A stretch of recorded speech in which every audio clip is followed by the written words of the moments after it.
The Rhapsodies of the Unknown Prophet. It seems kind of odd for this sort of claim, right?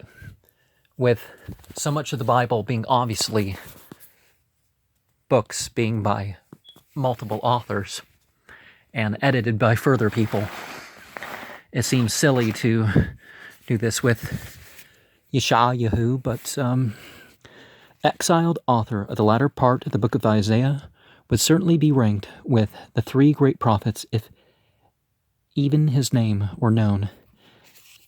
There is in his poetry a sustained ecstasy, a kind of ultimate of lyric rapture, unequaled elsewhere in the Bible, and its source was an original intuition which afforded an entirely new interpretation of Jewish history. Hitherto the misfortune of the race had been regarded by the prophets as a divine chastisement for its sins. The second Isaiah, or Deutero-Isaiah, as he is sometimes called for lack of a better name, boldly discarded this traditional explanation and substituted for it a profoundly philosophical enrichment of that idea of vicarious righteousness, which Getch's summarily rejected. It was precisely the function of the innocent to suffer for the guilty. The unknown prophet maintained the good are those who give their lives for others, and through their sacrifice, the basest are benefited in spite of their own unworthiness. In what is true of the individual is true of the race. So Israel bore the sins of others, and her redemption would mean the redemption of mankind from the pure error of these lofty heights far above the welter of individual happiness. The poet derived his serene ecstasy, and he was led on to embody his conception in the figure of a suffering Messiah as its crowning realization, to which he devoted all the combined suggestions of sublimity and pathos that a powerful imagination could supply. Possibly some dim influence of the sacrificial entity of Adonis and Attis worship were present here, but if so, the unknown prophet spiritualized it beyond recognition. It would not be untrue to say that he was the first Christian 5 centuries before Christ. Well, Christian in the sense of not worshiping a Christ, but being Christ-like, right? Indeed, his conception of vicarious atonement was taken over by many forms of Orthodox Christianity, which mistranslated it and rendered it into vicarious atonement in a whole different degree, right? In which, however, it was usually narrowed rather than broadened. The Rhapsodies of the Unknown Prophet. It's still in the book of Yeshaya. So we start with chapter 40, I guess. Comfort ye, my people, which is a mistranslation of Nechmu wa Nechmu Ami, regret and repent and you'll be my people. It's conditional, not, oh, comfort these people no matter what. No. Saith your God, speak ye comfortably to Jerusalem, and cry unto her that her warfare is accomplished, that her iniquity is pardoned, for she hath received of God as noun and verb's hand, double for all her sins. The voice of him that crieth in the wilderness, prepare ye the way of God as a noun and verb, make straight in the desert a highway for our God. Every valley shall be exalted, and every mountain and hill shall be made low, and the crooked shall be made straight, and the rough places plain, and the glory of God as noun and verb shall be revealed, and all flesh shall see it together. For the mouth of God as noun and verb hath spoken it. And the voice said, cry. And he said, what shall I cry?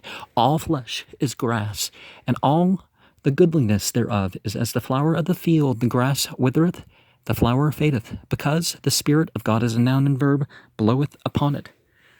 Surely the people is grass. The grass withereth, the flower fadeth, but the word of our God shall stand forever. O Tziyun, that bringest good tidings. So, setting yourself apart as an example of good teaching, right?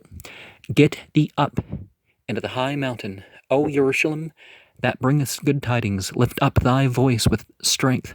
Lift it up, be not afraid. Say unto the cities of Yehuda, Behold your God. Behold, God is noun and verb, divinity will come with strong hand, and his arm shall rule for him. Behold, his reward is with him, and his work before him. He shall feed his flock like a shepherd. He shall gather the lambs with his arm, and carry them in his bosom, and shall gently lead those that are with young. Who hath measured the waters of the hollow of his hand, and meted out heaven with the span, and comprehended the dust of the earth in a measure, and weighed the mountains in scales, and the hills in a balance? Who hath directed the spirit of God as noun and verb? Our being his counselor hath taught him, with whom took he counsel, and who instructed him, and taught him in the path of judgment, and taught him knowledge, and showed to him the way of understanding. Behold, the nations are as a drop of a bucket, and are counted as the small dust of the balance. Behold, he taketh up the isles as a very little thing. And Lebanon is not sufficient to burn, nor the beasts thereof sufficient for a burnt offering. All nations before him are as nothing, and they are counted to him less than nothing in vanity. To whom, then, will ye liken to God? Or what likeness will you compare unto him? Have ye not known? Have ye not heard? Hath it not been told you from the beginning? Hath ye not understood from the foundation of the earth?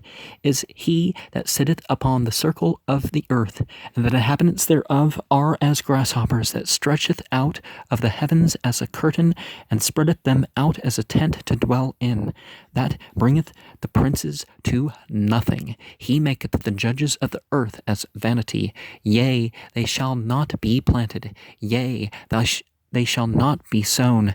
Yea, their stalk shall not take root in the earth, and he shall also blow upon them, and they shall wither, and the whirlwind shall take them away as stubble.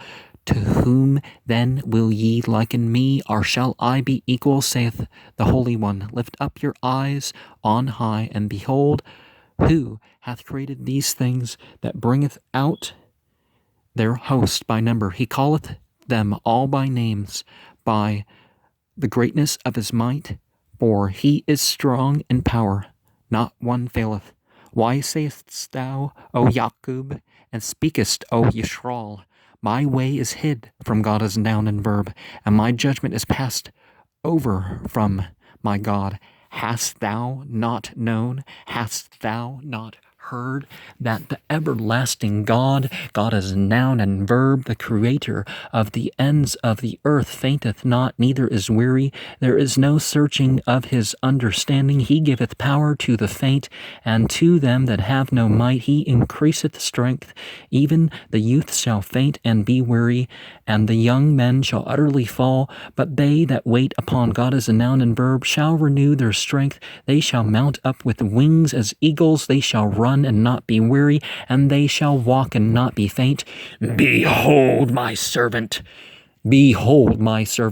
whom I uphold, mine elect, in whom my soul delighteth. I have put my spirit upon him. He shall bring forth judgment to those who turn their back. He shall not cry nor lift up. Well, every sent one, messenger prophet, exemplar prophet, all comes to fulfill some of these things, to exhibit the judgment on earth, not to be the final judgment, but you know what I mean. He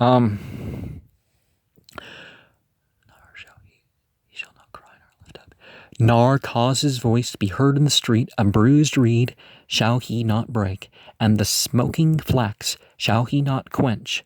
He shall bring forth judgment unto truth. He shall not fail, nor be discouraged, till he have set judgment in the earth, and the isles shall wait for his law. Remember these, O Jacob, and Yisrael. Remember these, O Yaqub and Yisrael, for thou art my servant, I have formed thee, thou art my servant, O Yisrael, thou shalt not be forgotten of me, I have blotted out as a thick cloud thy transgressions, and as a cloud thy sins. Return unto me, for I have redeemed thee. Sing, O ye heavens, for God is a noun and verb, hath done it. Shout, ye lower parts of the earth, break forth into singing, ye mountains, O forests, and every tree therein, for God is a noun and verb, hath redeemed Yaqub, and glorified himself in Yisrael. Thus saith God is a noun and verb, thy Redeemer, that he hath formed thee from the womb. I am God is a noun and verb, that maketh all things, that stretcheth forth the heavens alone, that spreadeth abroad the earth by myself, that frustrateth the tokens of the liars, and maketh diviners mad, that turneth wise men backwards, and maketh their knowledge foolish, that confirmeth the word of his servant, and performeth the counsel of his messengers, that saith to Jerusalem, thou shalt be inhabited, and the cities of Yehuda, ye shall be built, and I will raise up the decayed places thereof. What saith to the deep, be dry, and I will dry up thy rivers. That saith of Cyrus, he is my shepherd, and shall perform all my pleasure. You know, Cyrus is Kurash. Even saying to Jerusalem, thou shalt be built, and to the temple thy foundation shall be laid. Thus saith God as a noun and verb to his anointed, to Kurash, whose right hand I have held. You know, because Kurash is one of the messiahs. To subdue nations before him, and I will loose the loins of kings, to open before him the two-leaved gates, and the gates shall not be shut. I will go before thee, and make the crooked places straight. I will break in pieces the gates of brass, and cut in sunder the bars of iron, and I will give thee the treasures of darkness, and hidden riches of secret places, that thou mayest know that I, God as noun and verb, which call thee by thy name, am the God of Yisrael, for Yaqub my servant's sake, and Yisrael mine elect. I have even called thee by thy name, I have surnamed thee, though thou hast not known me. I am God as noun and verb, and there is none else. There is no God besides me. I girded thee, though thou hast not known me, that they may know from the rising of the sun, and from the west, that there is none besides me. I am God as a noun and verb, and there is none else. I form the light, and create darkness. I make peace, and create evil. Well, create that which chooses evil, right? I, God as noun and verb, do all these things. Drop down, ye heavens from above, and let the skies pour down righteousness. Maybe create the negative.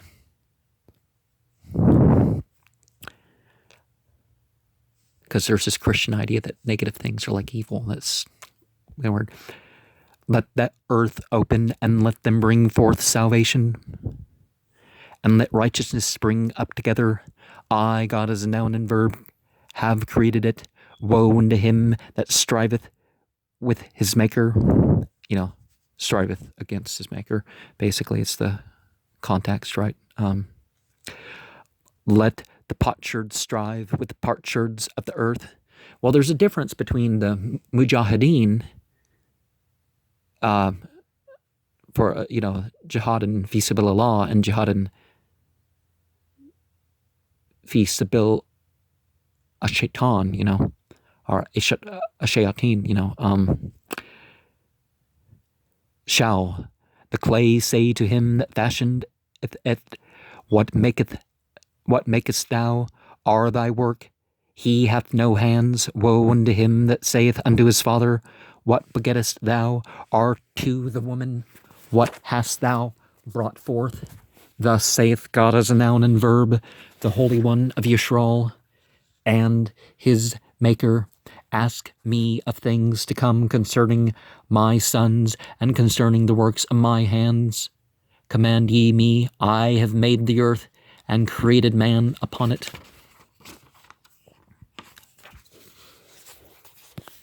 I, even raise my hands, have stretched out the heavens, and all their hosts have I commanded.